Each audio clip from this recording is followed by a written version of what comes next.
second half. Ready for these numbers? 31 points in the first quarter, 34 in the second quarter, 34 in the third, and 41 in the fourth. And the Kings destroy the Houston Rockets 140 to 120. I was doing a show earlier today with Sean Salisbury, who does a morning show in Houston.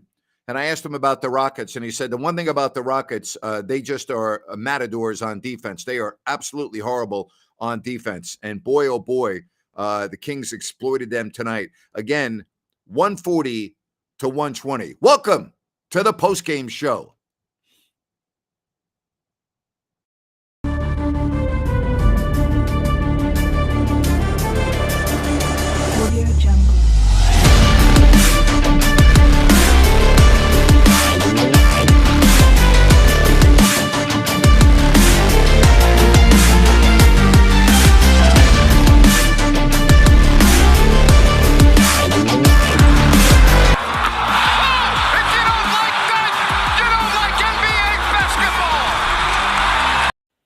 And Ryan in Sacktown joins us. Men against boys tonight. No contest against the Houston Rockets. And we saw firsthand why they have the worst record in the NBA. They're a bad team, and the Kings took full advantage of it. About time. About time. Good to see that offensive explosion. And to quote the man to my left, will the real Sacramento Kings please take a step forward? Yeah. It's hard to judge against such a bad team, but the Kings did everything that they needed to do tonight, 140 to 120. I look at the box score, Ryan. How about this box score? 17 for Sabonis, all right, 30 for Murray, 16 apiece for Fox and Herter, 9 for Barnes. But how about Keegan Murray tonight? 11 of 17 floor, 8 of 12 from distance, 6 rebounds. He had 30 points off the bench. Monk with 20, Lyles with 14. So a well-rounded offensive production for the Sacramento Kings. Yeah, everybody was in the positive with plus minus tonight. Always a good thing to see. The one thing besides the shooting and the balance that I was really impressed with is the assists. 38 assists, Grant, 10 turnovers. Yep. That's very good. And if you have those kind of numbers, you're going to win on most nights. Great to have you here. Remember that we are now, this is game 2 of our 5-game cycle. So it's going to be perfect because we've got one more game against Houston, and then we'll do the 2 games against Dallas to wrap it up. There's that one other game against Phoenix before the All-Star break. And we're doing the same thing we've been doing. We want to welcome you to a post-game show. So that means that if you are selected or if you make the largest donation via the Super Chat, you would join Ryan and I after the Phoenix Suns game, which would be perfect. It's the last game before the All-Star break, and we can kind of do a first-half review. So hit us up on the Super Chat. We're grateful for the donations. And even if you make a $1 donation, you're eligible to join us on the postgame. Last night, Anita was our wild card winner. Maybe you'll be that as well, right? It's all good. Hey, I can't think of anything else you can get better for $1 these days. So $1 gets you in the door. So love to have you on. Oh, my gosh. Great to have you join us here. 140 to 120, Grant and Ryan taking you through this post-game show. Anita, we just talked about that. You're so right. The assist and turnovers, you have those type of numbers, you're going to win pretty much every single game that you play in the NBA. Yeah, and there's just different swagger when De'Aaron's on the floor, right? It just builds the confidence of this team, and everybody was sharing the ball well, and luckily they were shooting the heck out of the leather in the second half. What about Keon Ellis? What do you think about him? Pretty good on defense. Like they said, long wingspan. The Kings need length. They struggle against length. So I'm not sure about his salary, though. Yeah. I didn't call for 140. I called for 130, and I was like, well, they're going to pass 130. That's a hell of a second half. I mean, what is that? 75 points the Kings scored in the second half. That's going to win you a lot of ball games. That's going to win you a lot of ball games, and it was efficient as well. So that's what you look for. All right. I don't think anybody called 1140 at the half or 140 at the half either. I have 1140, 140. Somebody did. Somebody called 140. I think. Oh, did they? Okay. Yeah, I think it was like 142 or 143. You know what? You're right. You're absolutely right. 142. And we kind of laughed. Yep. Maybe they should be doing the show. That's exactly right. You're right. Oh, my gosh. The pace of the game is completely different. Listen, folks, I'm not going to be like a Debbie Downer here, okay? I'm not. the Kings beat the Rockets tonight. Okay, they look great in doing so, and yes, Fox does all of that. But this Kings team's not been playing well lately, even with Fox on the floor. So again, keep that in mind. I'm not diminishing what the Kings did tonight, but just keep in mind who they were playing. Exactly right. And, we need to see this multiple nights in a row. And luckily, we get an encore with Houston again. So there's no reason there shouldn't be the same result unless there's injuries and such. You're 100% correct. It should be the exact same result. The Rockets are a bad team, and they got spanked tonight, 140 to 120. All right, so here's one that said, I called it 135 to 115 and thought I was going to get it when Deli and Keon came in, and then Keon said, I want minutes. Hey, Keon's trying to make his case for another team, probably. Yeah. Yeah, the threes did come around, and that was good to see, no question about that. How about Keegan Murray, a career high 30? He was outstanding tonight. Yeah, really quiet. Snuck up on you, right? He was solid Yep. in the first half and then just exploded in the second. So, very good. Yep. The reason he's the reigning conference player or rookie of the month. Yeah, I think it's a disappointing road trip, even if they win. That's my opinion. It's disappointing. All right, so, yeah, you're right. Let's see how they do when the schedule gets more challenging, like this weekend against Dallas, who right now is leading Utah 67 to 64, 2 minutes gone by in the third quarter. Great to have you here on the post-game show. We love your support, and we also love the fact that Bennett's is sponsoring our post-game and halftime shows. 2 locations, Roseville on Eureka and Lead Hill Boulevard. You got Sacramento, Fair Oaks, and Howe. You have a phenomenal menu to choose from. Prime seafood and steaks. I love the redfish. The sauteed spinach on the side is incredible. If you like steak, I've had the porterhouse. It's incredible. The Prime New York, off the charts. They've got the fillets, the porterhouse, the hanger steak. And don't forget about the weekend brunch available for you at Bennett's, and a third location coming soon to Rockland, at the Blue Oaks Town Center. That's Bennett's, also big-time Sacramento Kings supporters. 140, 120. How about that? 140 to 120. Kings destroy the Houston Rockets. Destroy them. No contest. Didn't you get the impression tonight, even when the Rockets made that little mini run in the third, that the Kings were able to turn this on anytime they wanted to? That's the impression I got. Yeah, I did. You're spot on there. They weren't going to look back, especially the way they were shooting the ball, and that's contagious. Yep. And everybody, for the most part, broke out who's been struggling. Yep. So that's really contagious on a team. So 58% from the floor, 21 of 41 from downtown for 51%. The Rockets didn't shoot that badly. I mean, they shot 50%, 40%. But as Sean was telling us earlier, they're such a pathetic team defensively that, even if they have a good night shooting like the Rockets did tonight, they still lose by 20. It's not very often in this league, Ryan, that you're going to score 120 points and lose by 20 points. All right? Not going to happen. Anita, thank you very much. And you know what? It was great having you on. And Kings fans are fantastic. That's why we're doing this show, Anita, because of people like you and everyone else. So thank you, Anita. Greatly appreciate your support. But again, think about that, Ryan. You score 120 and you lose by 20. That doesn't happen. That's bad. If you're a Rockets fan, you're like, oh my gosh, Yeah. The 3 games the Kings have seen them this year, 140, and then the other 2 in the 130s. So not going to win you many ball games, no doubt. Absolutely. I don't know. You'd have to ask Ryan this question. I can't. What happened to the name Ryan from Sacktown? I like to switch it up on you guys every once in a while. Little right. Ryan. Yeah. All right. We got to keep people on their toes, Yeah. Speaking of switching it up, Grant announced a little bit ago or a couple shows ago, we're going to have some merchandise rolling out, which I know we're both really excited about. And we're having a great time with all of you predicting the halftime or predicting the final score at halftime. So what Grant and I are going to do when the merchandise rolls out, if you correctly pick the final score, we're going to send you a t-shirt. Yep. Absolutely. So love your support. And thank you, Jordan, for the donation. We greatly appreciate that. Anita will be on again. She's got a rain check, so we would love to have Anita on. Absolutely. Lydia says Rhino.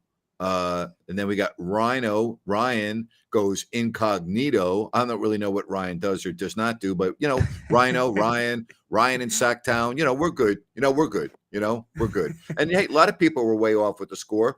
Don't worry Yeah. about it. The Kings won. That's all that matters. Light the beam. The Kings won. That's what matters. So, who's your defensive player of the game tonight, Grant? Who's getting the chain?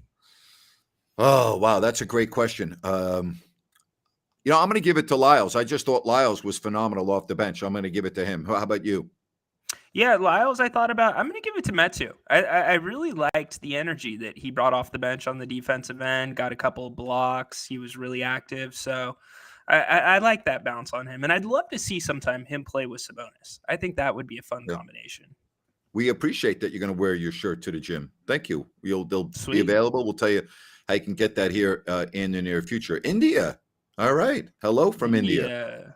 Thank you very much for joining us from halfway around the world. We were there with the Kings 3 years ago on a phenomenal trip.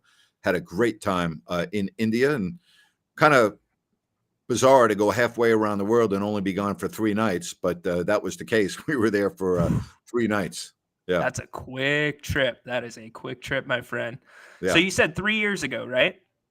I believe it was 3 years ago. It was, 2019. Yeah. Okay. And if you had to rate your memory, Napes, would you say you're like a 9, 10? I mean, you called the league for 32 years. Yeah. So you were asking me what now? Yeah. If you had to rate your memory, would you say you're like a 8 out of 10, 9 out of 10? How's your memory? Yeah.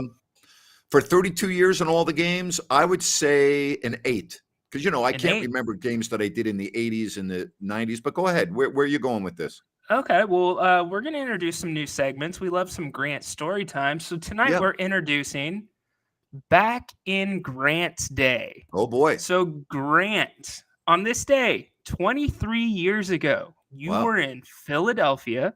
Yep. Calling a Kings loss to the 76ers, 108-119.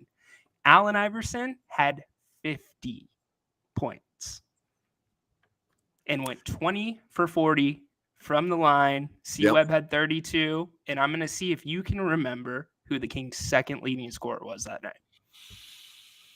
Wow, that's a fabulous, fabulous question. Oh, man. 23 years ago? 23 years ago to the day. All right. I'm going to say in that game, their second leading scorer was John Barry. Close. It was somebody from the bench, and I know you're going to appreciate this one. It was actually Scott Pollard. Was 17 off the bench. Yeah. How about that, Scott Pollard? All right. Now I've got a story that I think you are going to find very interesting about that. Okay. I believe that, and again, do not hold me to this, but Scott's first ever game as a Sacramento King was in Philadelphia, against the Sixers.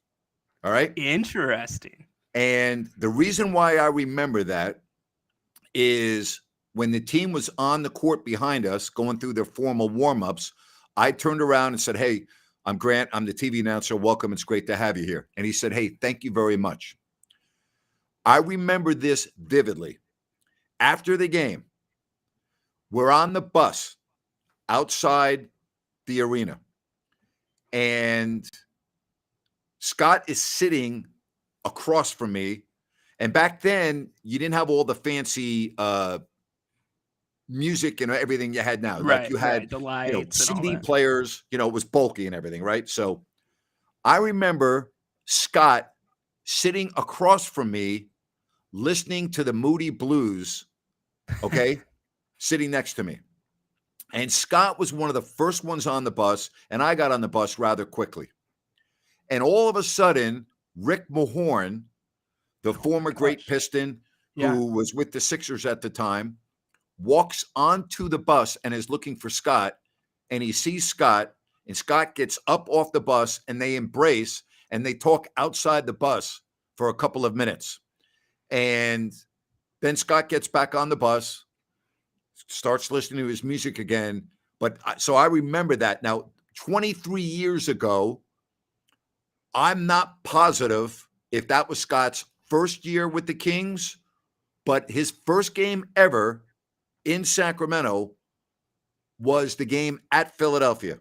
He joined the team in the middle of the season, and it was at Philadelphia. That much I do remember. There you go. That, you know what? I'm gonna honor that 8 out of 10 memory. That is Okay. pretty incredible that you remembered those little details. And by the way, how happy were you that Mahorn wasn't coming after you on the bus? Oh, boy. You know, Oh man, boy. this is pretty funny. Scott Pollard, the second leading scorer. No wonder why they lost that night. Yeah, Oh, brutal. true. You know, hey, hola, Eduardo in Hola. Chile. You know, yes. Scott, you know, Scott Pollard's one of my very best friends. He is a great guy. He's in Carmel, Indiana, freezing his ass off right now. And I wish him the best. He's had some very delicate heart issues that he is dealing with. It's been a family thing. You know, Scott lost his dad at a very early age. I believe Scott told me there has not been a male member of his family, excuse me, that's lived past 55. And because of heart issues, very, very large people. So a lot of stress on your heart. And Scott is dealing with that now. He would not mind me telling you this. I text him almost every day to check up on him. He had a procedure done last week at a hospital in Chicago. And so this is something that, you know, he's having to deal with. And we wish him nothing but the best. He's going through some very stressful times right now. Nothing but the best. Absolutely. Prayers for Scott. And, you know, once he does recover and Yeah. beats this, which he will, he's a pretty Yeah. strong dude. Yeah. It would be really cool to have him and you reunited back here on the show one time. Consider it done. I guarantee you Yeah. 100% Scott will come on a post-game show. Guarantee you. All right. That would be 100%. But Scott's a trooper and just a great guy. Great guy. All right. Thank you for all the prayers from around the globe and even Australia. Hello from down under. Appreciate that very much. But again, thank you. I'll pass that along to Scott. He would really appreciate that. Scott loves Sacramento. You know, he still goes to Sacramento once or twice a year for charity functions and things of that nature. So I will pass that on. All right. So that was, I didn't remember Scott there, but my story that makes up for that, right? No, 100%. Absolutely. You remember anything about AI that night, though? I mean, 50 back then. That's here's what I always, every time you play a game when Allen Iverson was in the other team, whether it was when he was with Philadelphia or Denver, you knew that he was going to have the ball the whole game. And you knew that he had the ability to do that. And if you got a night where he was going to be Allen Iverson, the superstar, you were going to lose. But he also was not at times a very efficient scorer. Like he would be, I'll tell you a funny story. We're in Salt Lake City once, and the Kings had just gotten around from shoot-around. It's about the same time, maybe a year later.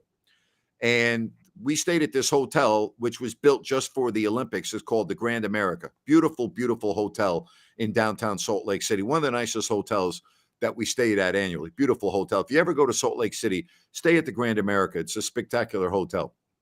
All right, noted. So we go to shoot around, and there's me, Scott, JB, Peja, and Vladi. May have been one other person, but those are the general, right? And so John Barry loved reading the paper. He loved having a newspaper in his hands. Loved it. Like wherever we went, you see JB had a paper. Loved it. Did you have glasses too? Yeah, oh yeah. Yeah. Okay. And so we're sitting around the table, and it's everyone's eating, so it's fairly quiet at this time. But JB's looking at the paper, and JB goes, "Can you effing believe this, Peja? Look at this." And he's looking at the paper. He goes, "Oh my God, Allen Iverson took 44 shots last night and scored 41 points. Really, Peja? Can you imagine if you and I took 44 shots in a game? We'd have 70 or 80 points, and I'm just Yeah. like, JB was, and then, Patient kind of smirked and everyone just went about their thing. But JB was like that. JB would go, "Are you effing kidding me? 44 shots." He goes, "Patient." He didn't, and JB didn't even bring his head up. He goes, "Patient. You mentioned you and me taking 44 shots, how many points we'd score in a game?" It was a classic. Oh my That's God. great. That Yeah. is so great. Yeah. I'll never forget that. You remember, a lot of those things. So, yeah, it's about 8 blocks, you know, from the Delta Center where that hotel is. I love Salt Lake City. I think downtown Salt Lake City is one of the nicest cities. I love it. I've always enjoyed going to Salt Lake City. All right, 140 to 120. The Kings beat the Rockets, and they'll do it again on Wednesday, and I would expect a very similar result. I would sure hope so. We know what Yeah, this team's capable of. I would just like to see them keep the consistency. And you brought up a great point at halftime. This may be the last time we see this team together with the yeah, could be. trade deadline looming. Yeah, could be. Uh, I don't really have a Michael Jordan story except for this. Michael, at the end of shoot around, would talk to the media and he would answer every question. Okay. He didn't, he didn't run to the bus. He didn't say, "I'm not available." He would answer every question. And here's something else. If you had a ticket to see Michael Jordan play that one time a year, he was going to play. You didn't have to worry about whether he was going to be in the lineup or not. He was going to play. Here's something else. If you went and saw Michael Jordan play, he was going to play every possession as if it was his last. Those are what I remember about Michael Jordan. And then the other thing is, if Mitch Richmond was on the team, you knew that you were going to watch Mhm. one of the most classic matchups during that era in the NBA. Mitch on Michael Jordan. It was must-see basketball. Amen. It was like the spotlight was on the two of them on Yep. both ends of the court. It was Yep. amazing to watch. And my other Michael Jordan story, and I always share this story, particularly at the old Chicago Stadium before they moved into the current building, the United Center. Michael won his first 3 championships at the old Chicago Stadium. It's maybe my favorite building outside of Madison Square Garden anywhere, especially if the Blackhawks were playing the night before. I always used to go to the hockey game, and it was the greatest thing in the world. But it is the only place on the road that I would take off my headset and just look around and take in the introductions as announced by Ray Clay. The animation on the scoreboard of the Bulls running through downtown Chicago and ending up in the arena. And you can YouTube it. It's on YouTube. Just good Chicago Bulls introduction. And then Yeah. to have Ray Clay introduce the Chicago Bulls and out of North Carolina, Michael Jordan, it gave me chills. Okay. And we didn't show the lineups because we were in commercial then. Well, all teams were showing commercials during the lineups. So I used to take my headset off and I literally sitting courtside at Chicago Stadium. I'll never forget this. I was looking around and I was saying to myself, don't ever forget how lucky you are and how blessed you are to be doing what you're doing. Like I used to literally say that to myself as I was in that environment watching the starting lineups. There was nothing like it anywhere in sport. It was the best. And again, just go to YouTube and check it out. If you've never seen the introductions when Michael Jordan played for the Bulls, check it out. It's unfreaking believable.